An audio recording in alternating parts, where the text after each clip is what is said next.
My mission was over. I was finally going back to Earth. Everything was under control until the doors of my ship began to close and an alien queen stepped into my path. That was the moment I realized the most dangerous thing in the galaxy isn't war, betrayal, or advanced technology. It's a bond that was never supposed to form, and some connections travel faster than light, far too fast to escape. The hangar doors were already unfolding when I realized I had forgotten the small ceramic cup the kitchen unit had printed for me on my second week in the capital.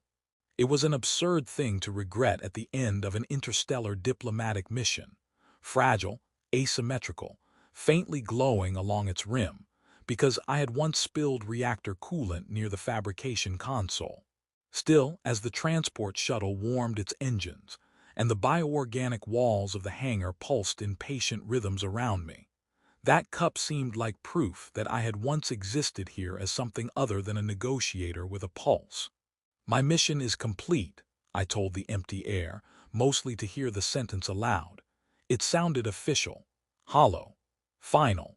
Earth Command had transmitted their congratulations 3 hours earlier, wrapped in encrypted formalities and subtle reminders that I was overdue for debriefing.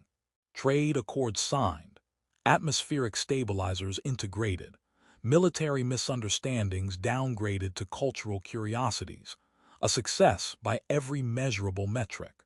I had even managed to reduce the average suspicion index of the Imperial Council by 17%, which, according to their own algorithms, was the emotional equivalent of a standing ovation. The shuttle's ramp extended toward me like a polite metal tongue.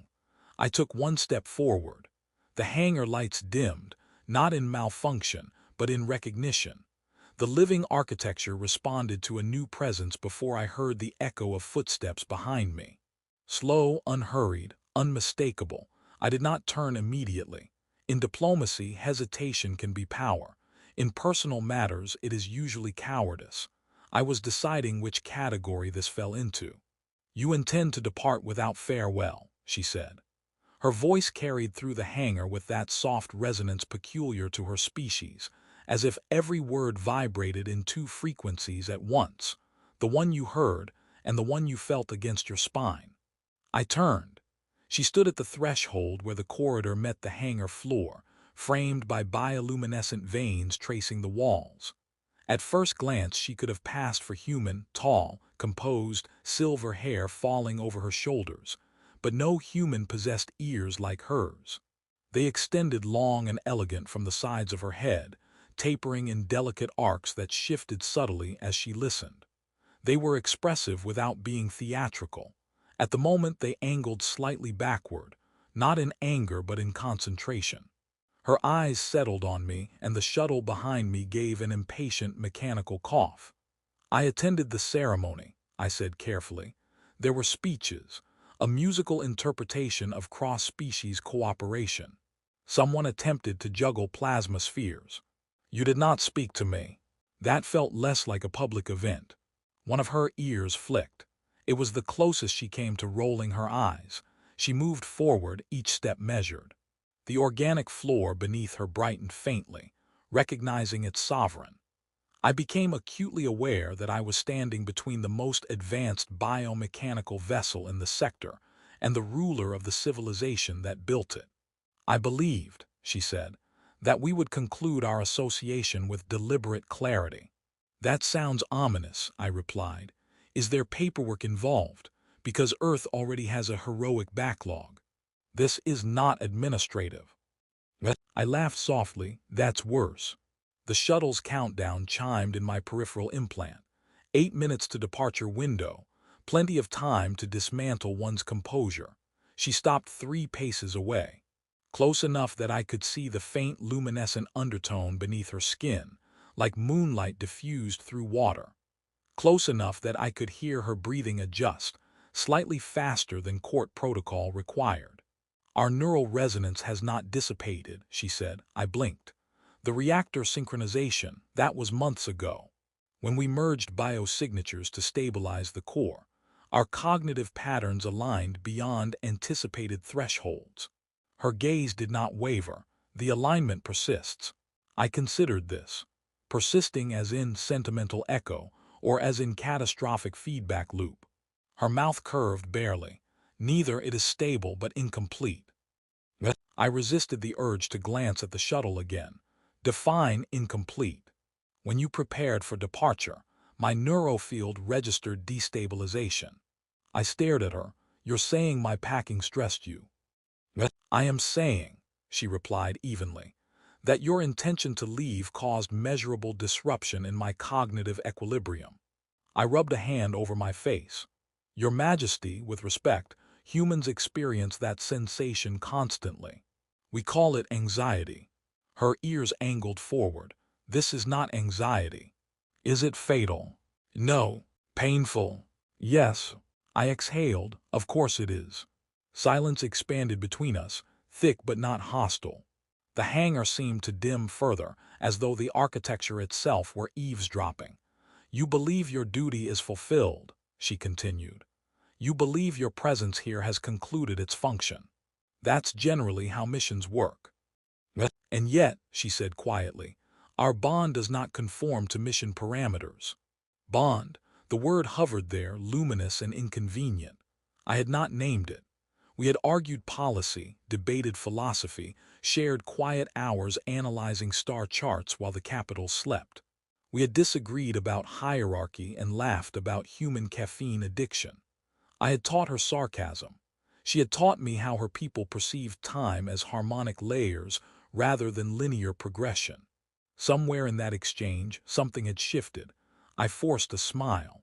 If this is about unresolved diplomatic clauses, I assure you Earth will happily. It is not diplomatic. There it was again, that dual-frequency resonance in her voice. The one that bypassed my rehearsed defenses and went directly to the part of me that had started to feel less like a visitor. The shuttle chimed. 5 minutes. Suppose I leave, I said carefully. What happens?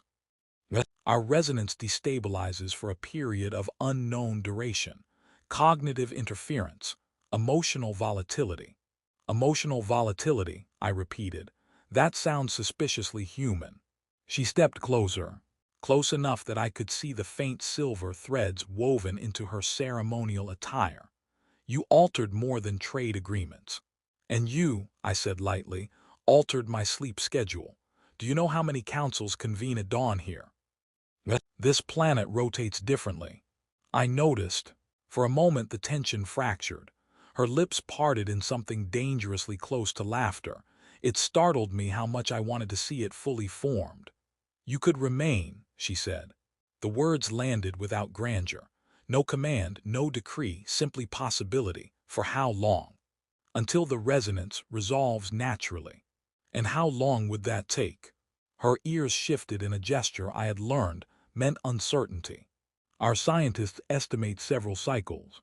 Months, I translated, yes. Earth's transmissions pulsed faintly in my implant, distant but insistent. Reports, debriefings, gravity that did not glow faintly violet. You are asking me to extend my mission indefinitely, I said. I am asking you, she replied, to acknowledge that what formed between us is not incidental. My throat tightened unexpectedly. Your Majesty, do not formalize this, she interrupted softly. The shuttle chimed 3 minutes. Duty lined up its arguments neatly in my mind. Earth needed continuity. Precedent mattered. Diplomats did not entangle themselves with reigning monarchs of biologically superior civilizations. On the other hand, diplomats also did not typically merge neural patterns inside a collapsing reactor core while holding hands for stabilization. Hypothetically, I said, stalling with the only weapon I trusted, humor. If I stayed, would there be fewer ceremonial banquets? No. Then this is a difficult decision. Her gaze sharpened. You deflect. Constantly. And yet you have not boarded your vessel. I glanced back. The ramp waited, patient and indifferent. I plan to leave cleanly, I admitted. No loose threads. You are not thread, she said. You are resonance. That's the most poetic way anyone has ever complicated my life. Another flicker of near laughter. 2 minutes. If I remain, I said slowly, it cannot be as an indulgence. It must be framed as continued cooperative research, joint study of neural synchronization, cultural integration analysis. You require bureaucratic camouflage. I require survival. Her expression softened in a way I had never seen in the throne chamber. Then we shall conduct research. On what? She held my gaze. On whether duty and attachment are mutually exclusive. I swallowed. That's ambitious. You once told me humans excel at ambitious risks. That was supposed to impress you, not become policy. 1 minute, the hangar seemed to hold its breath. The living walls pulsed in slow, luminous waves. If you depart now, she said quietly, I will not obstruct you. I believed her. That more than anything made this unbearable. And if I stay? I asked. Then we proceed deliberately, she replied, not as sovereign and envoy, but as two beings who must understand the consequence of their alignment. The countdown reached 30 seconds. I looked at the shuttle. I looked at her. I thought of Earth's gravity, of the ceramic cup glowing faintly in my quarters, of the way her ears shifted when she was uncertain, of the moment in the reactor core when we had synchronized heartbeats to prevent catastrophe. The engines began their final ignition sequence. I reached up and tapped my implant. Earth command, I transmitted calmly, requesting temporary extension of mission parameters due to emergent cross-species research variables. There was a long pause, then define variables. I met her eyes. Complex, I said. Potentially historic, mildly embarrassing if mishandled. Behind me the shuttle powered down with a resigned hum. Silence flooded the hangar, her ears lifted. You choose to remain, she said. I choose, I corrected gently, to investigate resonance. A slow smile unfolded across her face, unpracticed, luminous, real. Very well, she said. Let us begin our research. And as the hangar lights brightened once more, I realized my mission had not ended. It had simply changed its definition. The official explanation for my continued presence in the imperial capital was titled Joint Cognitive Resonance Analysis Initiative. It sounded respectable, mildly tedious, and entirely safe. It was none of those things. 3 days after I failed to leave, I found myself standing barefoot on a circular platform in the center of the Royal Biosynaptic Laboratory, while translucent strands of living circuitry coiled up from the floor and hovered politely around my head. I would like to clarify, I said, watching one of the strands pulse faintly violet, that on Earth, when someone says they want to study your brain, we usually insist on at least coffee first. Across from me, she stood on an identical platform. The chamber's walls curved upward like the inside of a luminous shell, bioluminescent veins tracing slow spirals toward a distant apex. Her silver hair had been drawn back today, revealing the full elegant length of her ears. They angled slightly outward, alert and intent. You have already consumed stimulants, she replied. Your bloodstream contains sufficient caffeine to power a small drone. That is not comforting. Around us, imperial scientists observed through a translucent membrane that shimmered like heat over sand. Their species did not whisper. They resonated. Low harmonic tones vibrated faintly through the chamber, signaling curiosity and professional anxiety. This procedure is non-invasive, she continued. You said that last time. We almost died. That was due to a reactor collapse. Details. A tendril of light extended from the platform and paused near my temple. I resisted the instinct to swat it. Our neural patterns remain partially synchronized, she said. We must map the overlap. I prefer the word overlap. It sounds less romantic and therefore less politically explosive. Her lips curved faintly. You continue to classify this as a diplomatic hazard. I am a diplomat. Everything is a diplomatic hazard. The tendril made contact. A cool sensation slid across my scalp, not painful but intimate. Across from me, her platform brightened in response. For a moment, nothing happened. Then the world shifted. Not physically.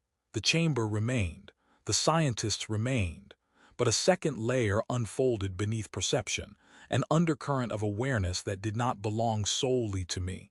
Color intensified. The violet veins along the walls seemed to hum in a rhythm I suddenly understood. My heartbeat, once private and mundane, echoed faintly in counterpoint to another pulse, steady, controlled, unmistakably hers. I inhaled sharply. "You feel it," she said. "That depends," I replied, swallowing. "If by it, you mean the sudden realization that my thoughts are not entirely solitary, then yes." The scientist's harmonics rose in pitch. "Your anxiety spike is measurable," she observed. "Good. I'm glad someone's enjoying it." A flicker of amusement rippled across the shared layer between us, her response, not mine. It was subtle but distinct, like a brush of warm air. The connection deepened. Images flickered, not visual hallucinations but impressions. The memory of standing in the reactor core months ago, light fracturing around us. The sensation of her hand gripping mine as we synchronized biosignatures. The precise moment our neural patterns aligned beyond safe parameters. I exhaled slowly. "You remember it as clearly as I do." "Yes, and you were not afraid." A pause. "I was." That startled me more than the shared memory. "You did not appear afraid," I said. "My people do not display fear publicly." "Well," I replied, "we do," loudly. A ripple of warmth again. Humor translated across species without losing its shape. That perhaps was the most astonishing data point of all. The tendrils brightened. Suddenly, I felt something shift, a tightening in the resonance like two musical notes sliding into dissonance. Her posture stiffened. "What was that?" I asked. "You contemplated departure," she said quietly. "I was thinking about Earth's weather." "You associated it with leaving." I stopped. She was right. The resonance amplified intention. It did not merely echo emotion, it magnified choice. The scientist's harmonics turned sharp. "We must regulate," she said. "Focus on neutral cognition." "Define neutral." "Mathematics." "Oh, absolutely not." But I tried: prime numbers, orbital mechanics. The exact fuel ratio required for interstellar burn. The resonance steadied slightly. Across from me, her breathing slowed in deliberate cadence. I felt the rhythm and matched it instinctively. The overlap intensified, not chaotic now, but structured. I could sense the architecture of her cognition, layered, harmonic, nonlinear. Where my thoughts moved in sequential bursts, hers unfolded in simultaneous patterns, like chords rather than melody. "This is extraordinary," I murmured. "Yes." "And mildly terrifying." "Yes." One of the scientists stepped forward beyond the membrane, its elongated form shimmering faintly. It extended a crystalline instrument that projected a lattice of light between us. The lattice mapped the overlap, filaments connecting our neural signatures in intricate geometries. I stared at it. "That looks suspiciously permanent." "It is not," she said. "It is adaptive. On Earth, that word usually precedes disaster." She almost laughed again. The resonance carried the sensation of it before the sound formed. The lattice pulsed brighter. Then something unexpected occurred. A memory surfaced, not from the reactor, not from crisis, but from a quiet evening weeks ago when we had stood on the upper terrace of the palace. She had been explaining her people's perception of time as harmonic strata. I had been attempting to explain why humans tell jokes at funerals. "You equate humor with resilience," she had said then. "And you equate solemnity with strength," I had replied. Now that exchange replayed across the shared field with startling clarity. "You accessed that deliberately," she said. "No," I answered. "It just surfaced." Your emotional weighting of the memory triggered amplification. So my brain is prioritizing terrace conversations over diplomatic triumphs. "Yes." "Well," I muttered, "that's inconvenient." The resonance tightened again, less painful now, more insistent. One of the scientists emitted a sharp harmonic. The lattice flickered unstable. I exhaled, suddenly aware of how tightly I had been holding myself. "You have established partial voluntary regulation," she said. "That sounds promising." "It is unprecedented." That sounds less comforting. She stepped down from her platform. I followed, legs unsteady but functional. The lead scientist approached, its voice resonating through a translation node. The synchronization has evolved beyond residual imprint. It is self-sustaining.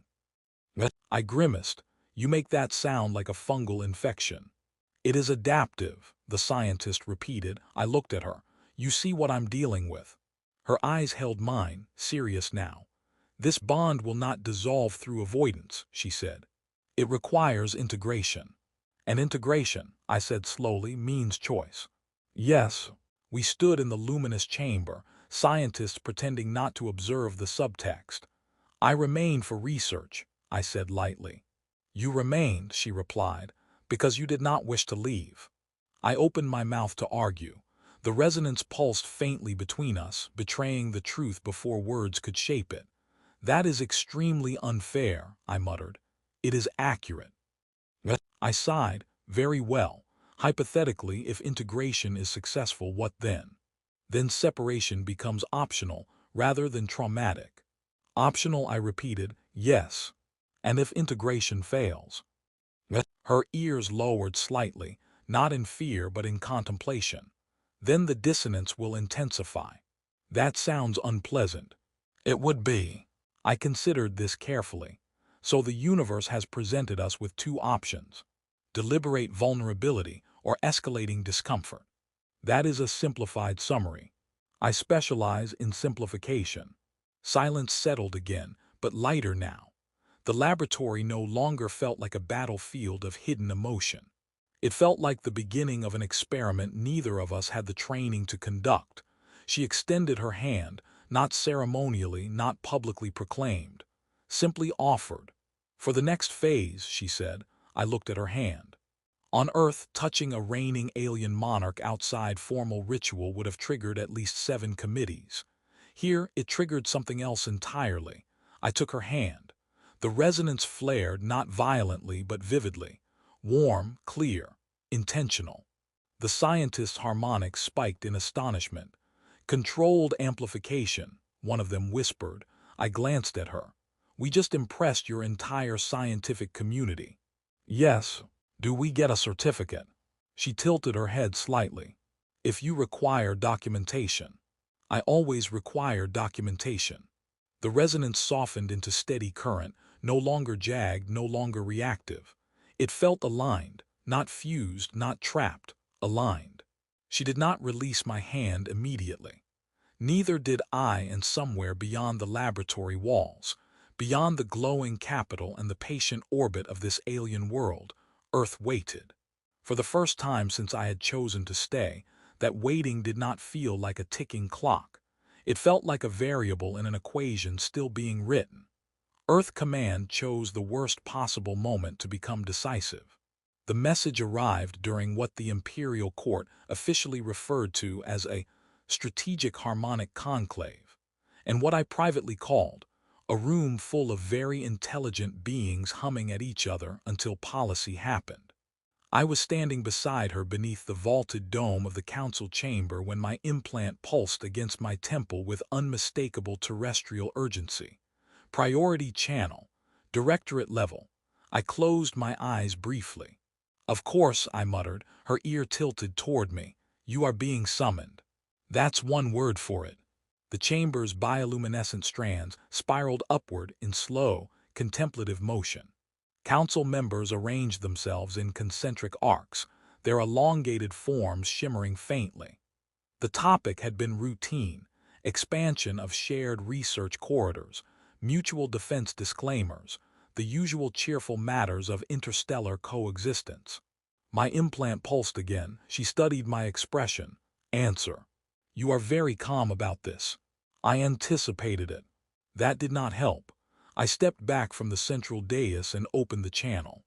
Earth's insignia flickered across my retinal display, followed by the face of Director Havorson, who looked as though he had not slept since my initial transmission about emergent resonance variables. Ambassador, he said tightly, your temporary extension has exceeded projected limits. That happens when variables are genuinely complex. We require clarity, immediately. I glanced toward her. She did not pretend not to listen. The clarity, I said carefully, is that the neural synchronization between myself and Her Majesty has evolved into a stable, self-regulating bond. Havorson blinked. Define bond. I was hoping you wouldn't ask that. Behind him, advisors whispered, data scrolled. Are you compromised? He asked. Yes, I said honestly, but not strategically. A silence heavy enough to bend metal. In what way compromised? He pressed. In the way that happens when two beings survive a reactor collapse by synchronizing their biosignatures, and then proceed to argue about philosophy for 6 months. Havorson pinched the bridge of his nose. Ambassador. I am functional, I continued, clear-minded, and I have not been coerced. Do you intend to return to Earth? The question landed with more weight than any council decree. I looked at her again. She stood composed, but the resonance between us stirred, alert, uncertain. Her ears angled subtly forward, catching not just sound but intention. I intend, I said slowly, to return. The resonance tightened, not painfully but sharply. Havorson exhaled in visible relief. Then prepare for departure within 72 hours. Debriefing protocols are. I did not finish, I interrupted gently. The director froze. I intend to return, I continued, as representative of a formalized bilateral alliance initiative that includes rotational presence between our worlds. Havorson stared at me. Behind him, someone choked. You are proposing permanent cross-residency, he said flatly. I am proposing evolution. In the council chamber, the imperial members began to resonate in rising harmonic inquiry. Havorson leaned closer to his camera. Are you aware of the political ramifications? Profoundly. Are you emotionally involved? I considered lying. The resonance pulsed warm and steady. Yes, I said, silence again. Then unexpectedly, Havorson's expression shifted from alarm to something more measured. Is the alliance viable? He asked. I glanced toward her. She stepped forward, addressing the projection directly. It is, she said. We have integrated resonance without destabilization. Our civilizations have already benefited from cooperative research. Formalizing this progression would solidify trust. Havorson studied her long ears, the luminous undertone of her skin, the unmistakable authority in her posture. And you would accept rotational presence? He asked. Yes. And you understand the scrutiny? Yes. He leaned back slowly.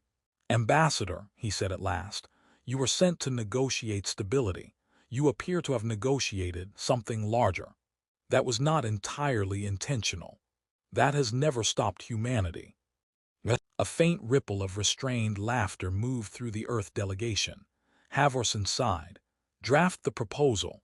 We will review within 48 hours. The channel closed. The chamber remained silent for a long moment. Then the Imperial Council erupted into layered harmonics, astonishment, calculation, cautious optimism. She turned to me. You chose not to sever, she said quietly. I chose not to pretend severing was strength. Her gaze softened. You have changed, she observed. I have, I admitted. When I had arrived months ago, I had believed diplomacy was architecture, structures built from caution and distance. Now I understood it was more like resonance, alignment that required vulnerability. The next 2 days unfolded in a blur of negotiation, drafting, counter-drafting, and one extremely tense discussion about whether human coffee imports constituted cultural contamination. On the 72nd hour, we stood together in the hangar once more. The shuttle waited again. Only this time, departure did not feel like escape. Imperial guards lined the perimeter, not as barrier but as witness. Scientists stood nearby, instruments quiet. The council chamber's harmonics echoed faintly even here. You will return, she said. Yes. You will face scrutiny.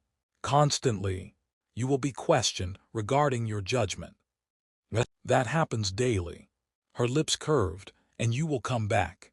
I will. The resonance between us felt different now, no longer volatile, no longer fragile. It had matured into something steady and deliberate, not dependency, not possession. Choice, I once believed attachment weakened clarity, she said softly. And I once believed detachment proved strength, I replied. She stepped closer. You were wrong. Frequently. A faint laugh escaped her, unguarded and bright. I hesitated only a moment before speaking again.